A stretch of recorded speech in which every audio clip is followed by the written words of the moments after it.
In the meantime, we were just playing video games. Millennials, I know, they have a reputation for being slackers who play video games all day long. But up until now, some of them didn't have a choice. No jobs. But now with February jobs report a blowout number, will it help millennials, the largest generation to ever enter the workforce? Look at this. The number of young adults between the ages of 18 and 34 is still significantly greater than the number of jobs available to them.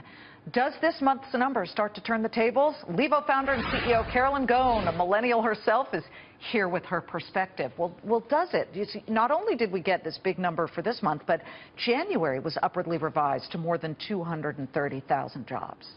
It's a phenomenal report, and it is a fantastic way to be starting this conversation.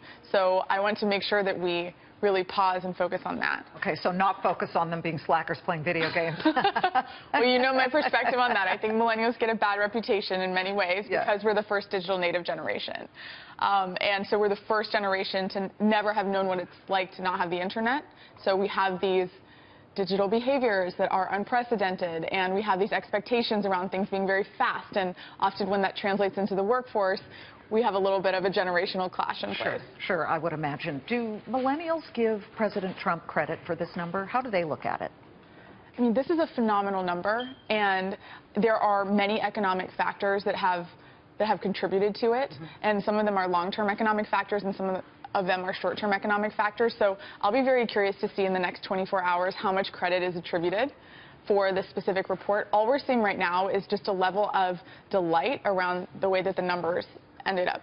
We see millennials as, and maybe I'm wrong on this, but a more entrepreneurial generation because they couldn't find a job working for the man, so to speak. So they've started their own companies. But the Evan Spiegels, the Snap CEO, the one in several million, it's very rare.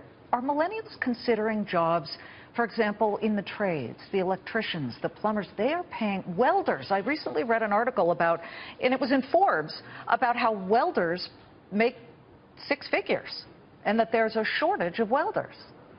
So I love that you're bringing this up because there's this entire discussion around different industries for millennials. So there's a lot of conversation. We've had conversations about millennials starting companies, millennials in tech, and how that's where a lot of young employees are flocking. But if you look at blue-collar jobs, and we launched the Levo Institute in the fall of 2016 to address exactly this.